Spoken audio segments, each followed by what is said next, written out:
Welcome to the AM Update, Week in Review. A collection of the best moments from Aaron McIntire's morning update. I think Congresswoman Jasmine Crockett is right about something for once.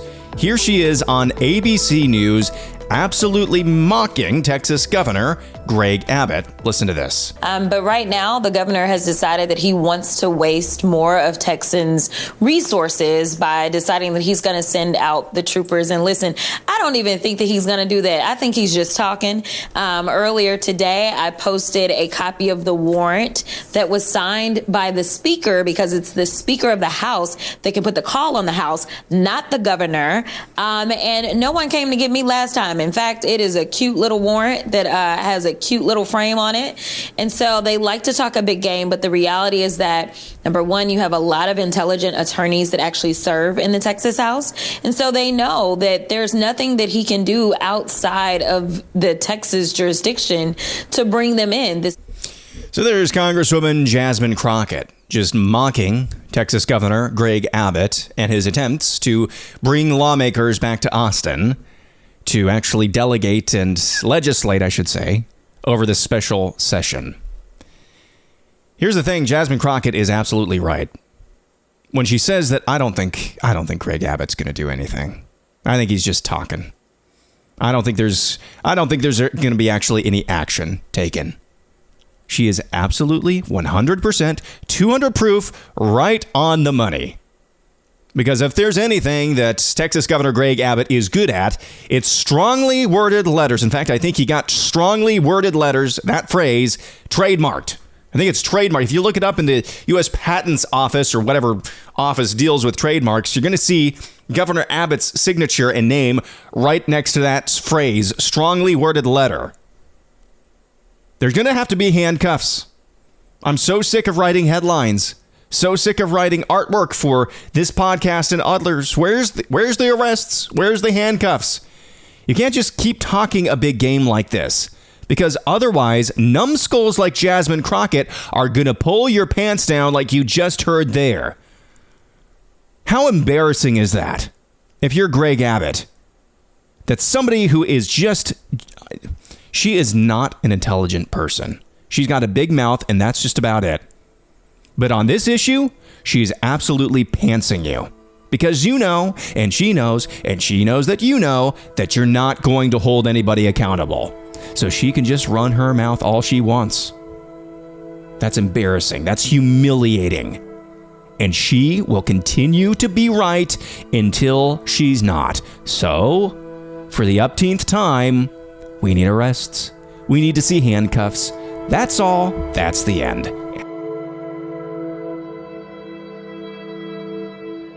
You're listening to the AM Update, Week in Review. Follow on X and Instagram at Real AM Update. This is Chad Wright. Wright is a decorated combat veteran who's also a believer, and he joined the Joe Rogan Experience recently to drop an inconvenient truth about what grace actually means. Here is Chad Wright. And by the way, man, like, I'm not telling you or anyone listening to this what we call testimony, like what the Lord's given me experientially in life to share with other people. I'm not telling you this to convince you of anything. Like, there's nothing that I can say to convince you in the truth of the gospel. Like, I truly believe that. There's no words that I can use. There's no logic that I can apply. There's nothing that I or anyone else can say to convince you of this.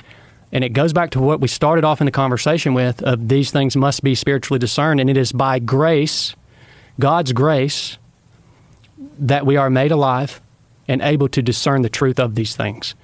That's a hard thing to accept, man. Like, that man is totally depraved.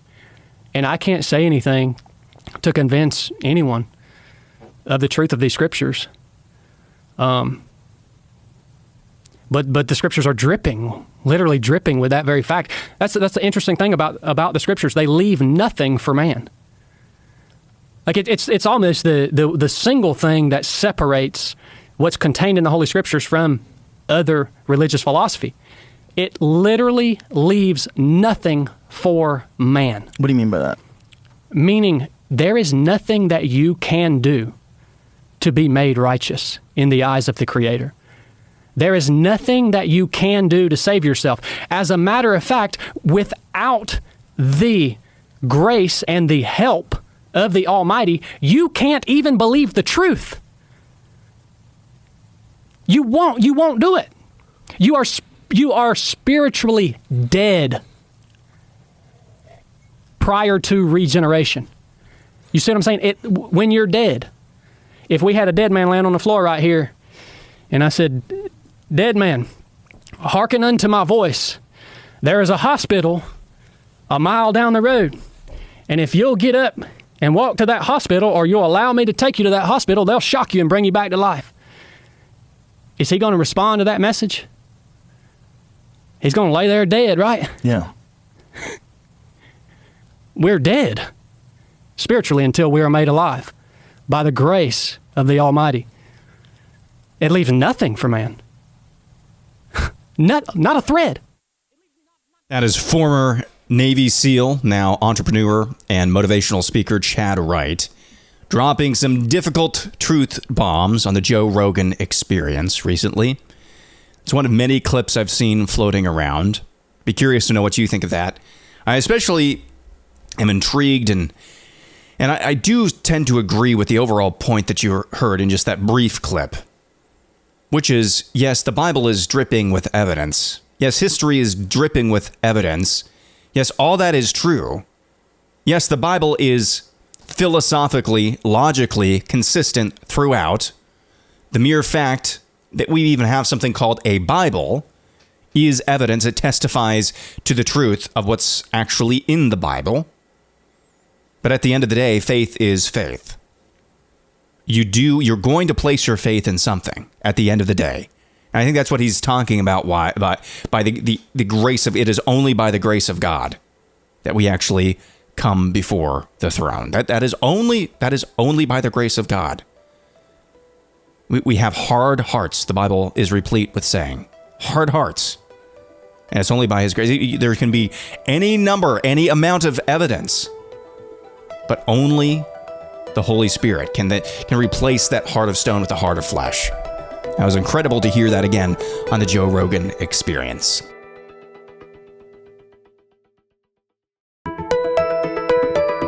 And now here's this. I caught this while driving around on Saturday. This is the Hall of Fame ceremony for the National Football League.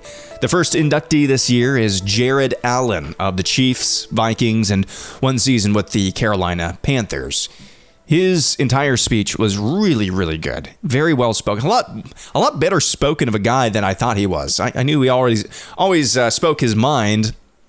But here's just one clip from his Hall of Fame enshrinement speech, where he just discusses big picture things about life and who really gets the credit. And to my wife, I'm reminded of what Tom Lanphier said when we were going through our premarital counseling. He said the two most important decisions you'll make in life is, one, whether you follow Jesus or not, and two is who you marry. Because there's only two types of people. There's boat anchors who drag you down, and there's people who elevate you. And you are a true game elevator. You're one of the smartest people I know. I am in awe of you every single day, and I love you more than life itself. To my amazing daughters,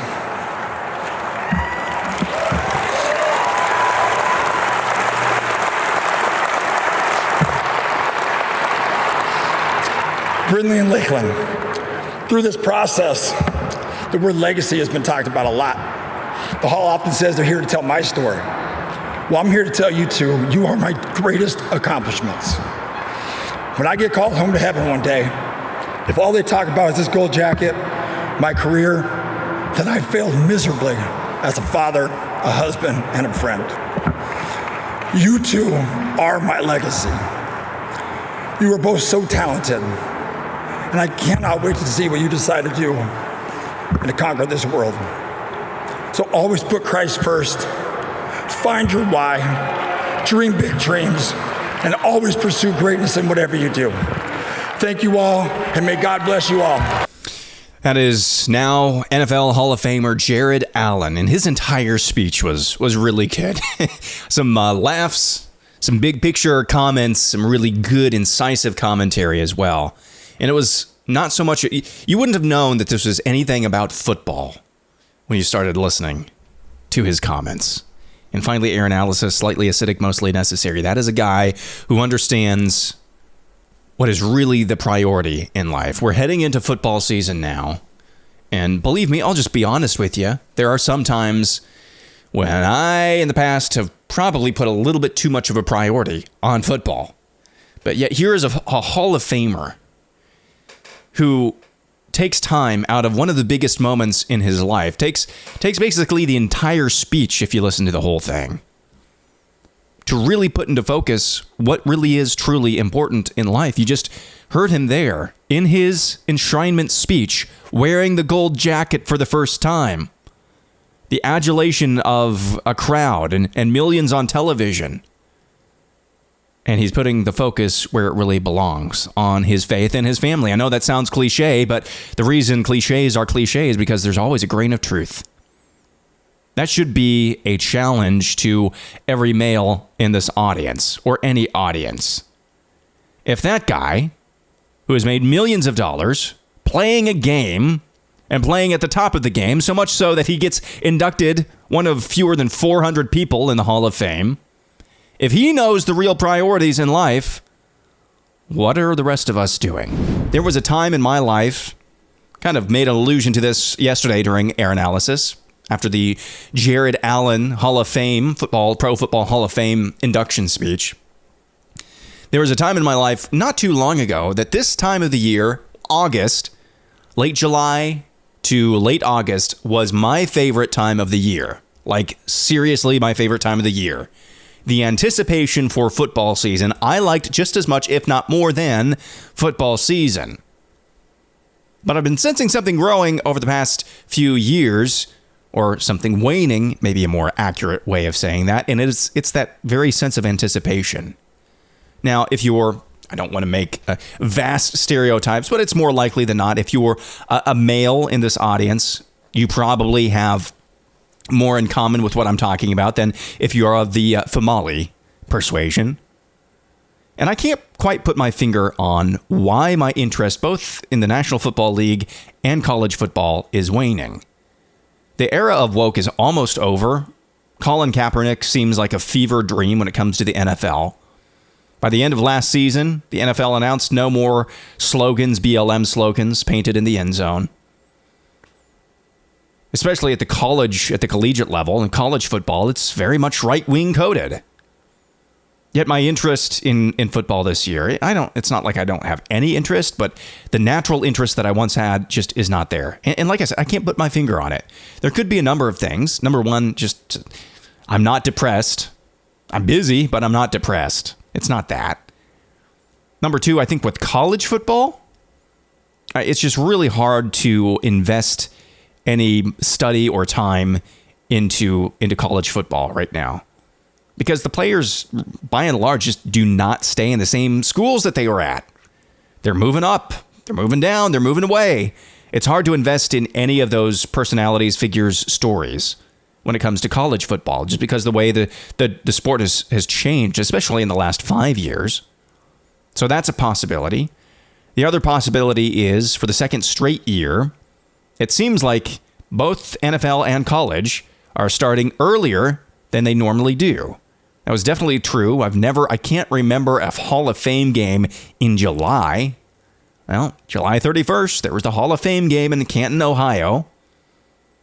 I don't know if it's the calendar anomaly or there's been some policy changed in college football, but it used to be the earliest games you would get, the week 0 games, were the last week of August, the last weekend of August. Now it's the second to last weekend of August for the second straight year. Maybe my anticipation is waning because our summers are way too short, cut short by football season.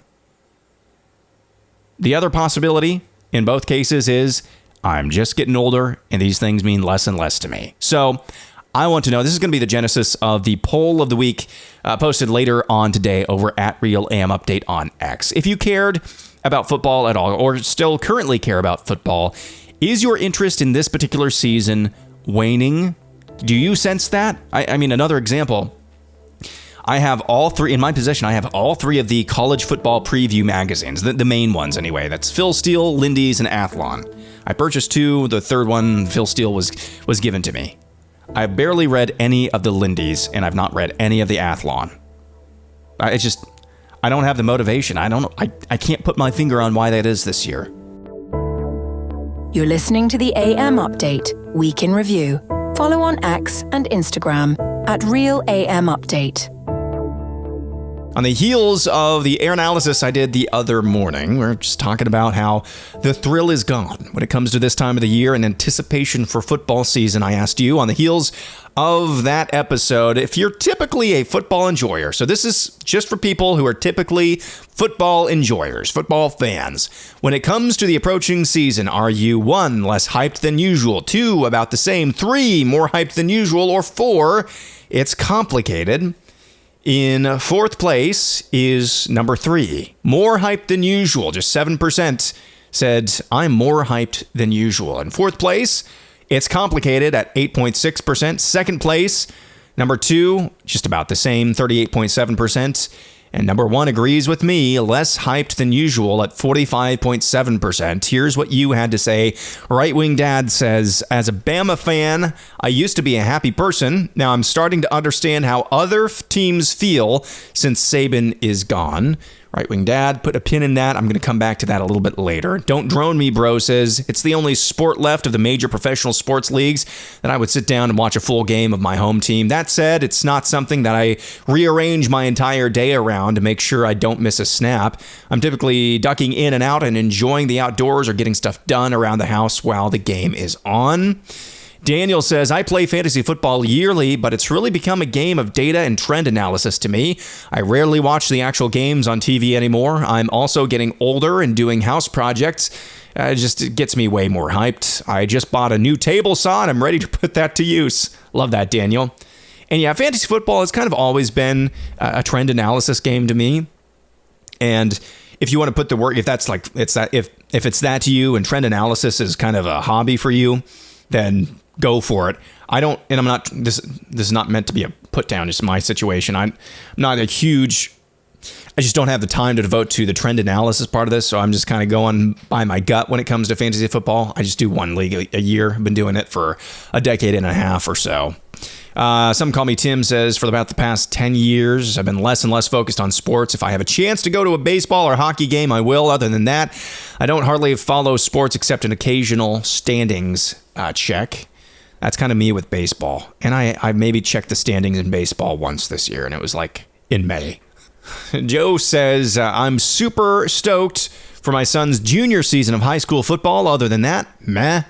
Rob says, I've never followed college football much, and when the woke mind virus infected the NFL is when I lost interest in football altogether. Well, I think the woke mind virus is being extracted from the NFL. But yeah, once it went there, it was really hard to follow. Jim says, I used to follow Big Ten football closely, but I was encouraged to root out the idols in my life, smash them, and focus on things that matter, such as my wife and kids, studying apologetics, getting involved in my school district. So he voted for number 1, less interested than usual. Mark says, been on a downslide for several years now. Part of the reason is I am getting older. Sheepdog says, who cares? Well, this was designed for people who are football enjoyers, and you obviously cared enough to leave a comment. And then finally, this from Melissa, definitely less hyped. Watching Nico try to extort way more money than he has ever earned from the volunteers showed me how things have changed. There's no longer any team loyalty or university pride. It's just selfish ambition. And what can I milk out of loyal fans? So, Melissa, I want to tie this together with Right Wing Dad, who said he used to be way more hyped for the season as an Alabama fan. Now he kind of understands how the rest of the college football world feels now that Nick Saban has departed. I want to tie that together with your comment too, because I think this is a big part of why I'm less interested in college football than I have been in recent years, is the situation that you Volunteers fans just went through. Nico Iamaleava. He's a good quarterback, needed a little bit more time to develop it, but he's a good quarterback. His dad essentially tried to extort the University of Tennessee in its football program out of more money. He was already making a ton of money. I think he was one of the highest paid college quarterbacks out there. And his dad, after a pretty mediocre pedestrian season, decided now was the time to try to extort more money out of the Tennessee volunteer football program. And Tennessee said, nope, nice try. Good luck, kid. And now Nico Iamaleava had to take a huge pay cut just in general and pay way more taxes by moving to California. And yeah, it makes it really difficult when you have in the back of your mind, I can't invest in any of these teams, any of these players at the college level because if they're really good and you're not the highest or among the highest on the food chain, you're just going to say goodbye to them next year, either to the NFL draft or likely to the transfer portal. So it's really hard to invest. And the right-wing dad, what he said about understanding what other teams go through now that Nick Saban has departed Alabama. There's another part of this, I think. I think there's some sense of closure that I have on my football fandom because my Kansas City Chiefs have won the Super Bowl 3 times since 2020. So now I know what that feels like.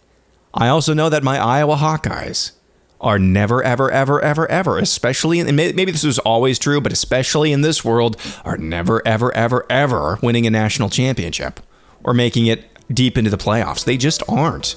So you make your peace with that and you move on. And so I think I have a little bit of a sense of closure when it comes to football overall, that there's no sense, there's no unknown country out there, at least for me anyway. And I think that kind of takes away from the anticipation altogether. This has been the AM Update Week in Review. The AM Update will be back on Monday and every weekday at 4 a.m. Eastern Time.